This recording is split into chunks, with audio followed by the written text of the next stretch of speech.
Good morning, everyone. So, first subtopic, individual rights. Well, the GDPR creates some new rights for individuals and also strengthens existing rights under the Data Protection Act. So, the subject access right, well, under the GDPR, individuals will have the right to obtain confirmation that their data is being processed and also access their personal data. So this is similar to the existing right under the Data Protection Act, but it does bring some changes. First of all, you can no longer provide, you must provide a copy of the information free of charge, so you can no longer charge the £10 fee. And you'll have less time to comply with a subject access request, so you must respond without delay and at the latest within 1 month of receipt of the request. The current time period is actually 40 days. You are able to extend the period by a further 2 months where requests are complex or numerous. Where requests are manifestly unfounded or excessive, in particular because they're repetitive, you can either charge a reasonable fee taking into the administration costs for providing the information or refuse to do so.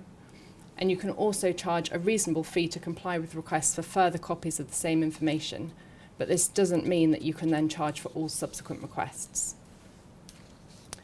The GDPR provides that where possible, you should provide remote access to a secure system which would provide a data subject with access to their personal data.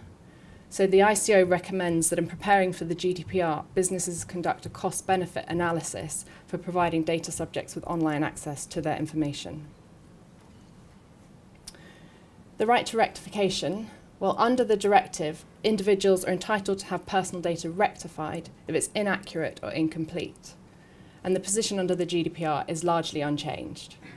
So if you've disclosed personal data to a third party, you must inform the third party of the rectification where possible, and you must also inform the individual data subject of that third party. Again, you must respond within 1 month, and you can extend the time period by 2 months where requests are complex. Thirdly, the right to erasure. This is more commonly referred to as the right to be forgotten, and the broad principle underpinning this right is to enable an individual to request the deletion of personal data where there's no compelling reason for the continued processing. This right's attracted a lot of attention following the Court of Justice decision in the Google Spain case, but in most cases, provided that an organisation has a lawful basis for processing the personal data, it will not be significantly affected by this right. And this is because the right to erasure does not actually provide an absolute right to be forgotten, but only individuals have a right to have their personal data erased in specific circumstances. And these include where the personal data is no longer necessary in relation to the purpose for which it was originally collected, when the individual withdraws their consent, or if the personal data was unlawfully processed in breach of the GDPR. So at the present time under the Data Protection Act, the right to erasure is limited to processing that causes unwarranted and substantial damage or distress. And this threshold is removed under the GDPR. But if the processing does cause damage or distress, then it's more likely that it will make the case for erasure stronger. So the right to restrict processing, well, under the Data Protection Act at present, individuals have the right to block or suppress the processing of data. And the restriction on processing under the GDPR is similar.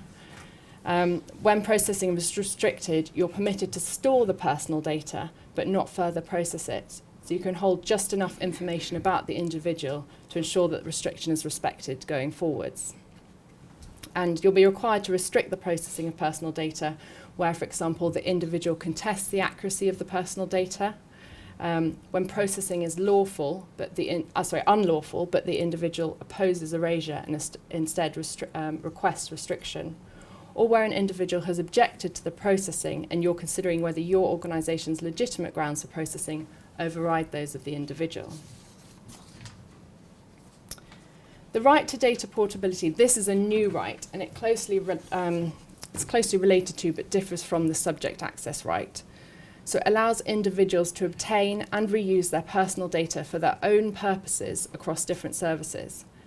Essentially, it allows a data subject to copy, move, or transfer personal data easily from one IT environment to another in a safe and secure way without hindrance to usability. And the European Commission has said that giving individuals more control in this way will help startups and smaller companies accessing data markets dominated by digital giants. And they gave the example of a new small company wishing to enter a market offering an online social media sharing website. The market already has big players, so under the current rules, each new customer would have to consider starting over again, essentially, with the personal data that they want to have established on the new website, and this can be a disincentive for individuals. So under the GDPR, the right to data portability makes it easier for potential customers to transfer their personal data between service providers. So this promotes competition and encourages new business in the marketplace, and that's the justification by the European Commission. So where requested, if you're faced with this request, you must provide the personal data in a structured, commonly used and machine-readable form. And this means that the information is structured in such a way that the software can extract specific elements of the data, and it enables other organisations to use the data.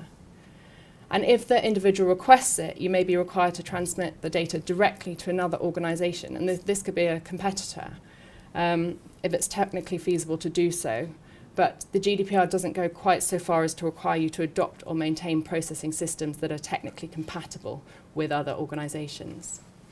The information must be provided or transferred free of charge, and again, you must respond without undue delay, in any event within 1 month, but this can be extended by a further 2 months where the request is complex or you receive numerous requests. And in order to comply with this new right, data controllers must inform the data subjects of the availability of the right.